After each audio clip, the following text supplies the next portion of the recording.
everyone. It's Inspiration 14 today. Inspiration 14 is amazing because it's all about my big day yesterday. This is what you could do. They picked me up at 10:30. We went down the side roads and the main roads to Palmer Park. We got there. It was jam solid packed. We got out of the car. My helper held my arm and took me towards where we went to the admissions place to get registered for the race.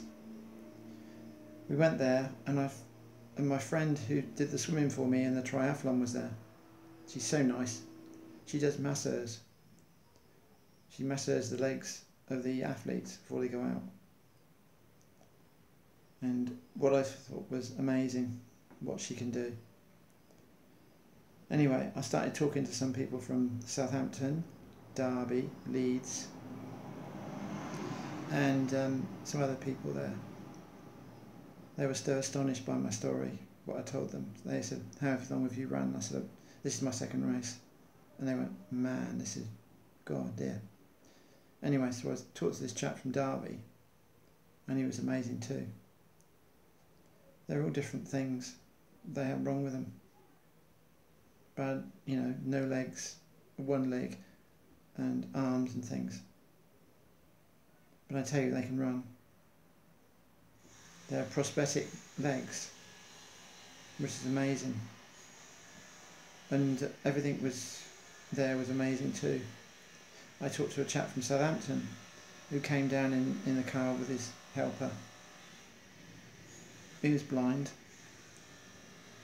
and he can do the 1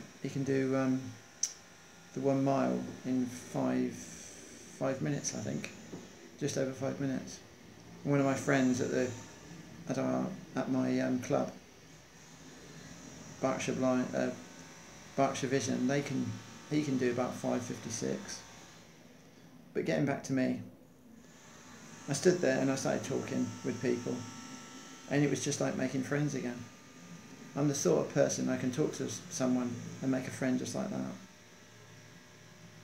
So we talked for a little while, and then the big sound came up. Do you remember the film Chariots of Fire? Chariots of Fire was an amazing film. I heard most of all about it, and the sound was brilliant. It made you want to go out on that course and do your best.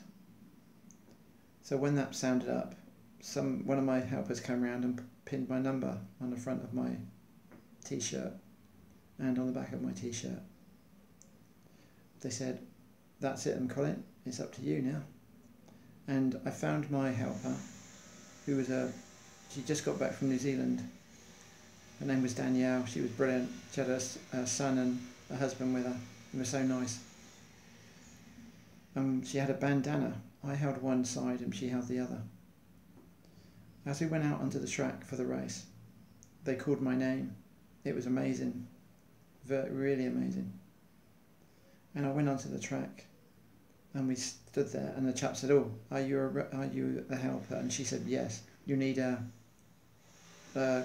bib over your thing, like a yellow bib, so he knows you're the helper." I said, "Don't worry," he said, "I'll go and get one." So he went and got one. And he told me, what you should do is try and build up speed on the inside, because you're the inside and these people are on the outside. I think one of them was my friend who goes to the same place as me, and she was amazing too. And she's partially sighted and deaf. Anyway, so they come out with the thing and said, "Line up, get down, get set," and he fired his starting pistol.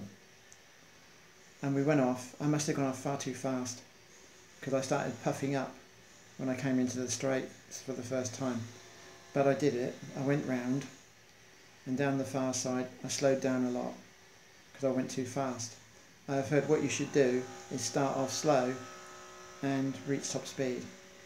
But all the way round they were shouting "Colin." And the people in front had finished.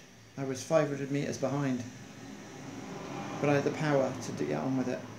I wasn't going to stop because I had a bad leg from my crash, in the triathlon when I did the tandem cycle. But they're still pretty bad, but I did it. And I went into the straight, and the actual speakers were calling out different things, you know, music and stuff. And I said to my partner, my helper, when we get into the straight, could you tell me and I'll do a sprint? And she said, you do a sprint? I said, yeah. And she said, oh, we're just coming into it now. And I actually took off with her. I dragged her all along the side there, up to the tape, up to the winning line, and all the way down the straight. They were cheering and shouting. And the chap on the microphone said, "This is Colin. It's his second race, and he's blind." And they went, man, like that. And I shot down I went down there like a rocket. She said I'd done it in the lane and all, which was good. And I went down straight down there, and everybody was cheering and calling, "Colin, Colin, Colin." And they were shouting, "Rock on, Colin," coming down the thing. Because I heard on Twitter the other day that some people would be there to shout "Rock on, Colin," and they were. And all the other people cheered, and it was brilliant. We got to the winning line. I was a bit puffed. So we cheered. I must have done about 13 seconds in that sprint, like a rocket. Not bad for an old man like me. No, not old. I was 58, but I feel younger. And then when I got over the line, we talked, my helper and me, we talked about what it was like that day. She said, "I can never ever believe you could have done that." She said, "It was amazing. You flew down there. I had a job keeping up with you." She said, "I pushed you across the line because you have to go across the line first before your helper." And you know what? I enjoyed every minute of it. I get so many people saying, "I can't do this, I can't do that." Well, I did that, and I did it, and I was proud of doing it. I knew what to do next time. Start off slow and finish with a flourish. It's 4 times around the track. That is a mile. But I just want to say this.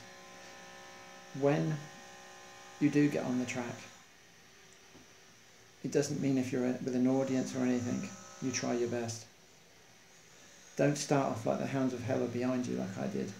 Just start slow and then wind it up and come to the home straight and fly like I did.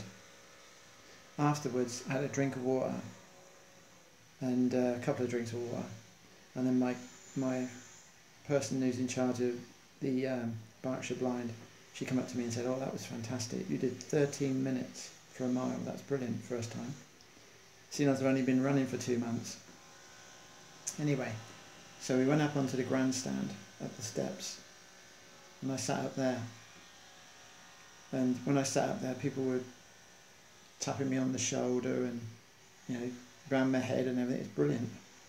They were saying what you did was amazing. To do that in 2 months, to do that is amazing. So what I did yesterday was so amazing, but this is amazing too.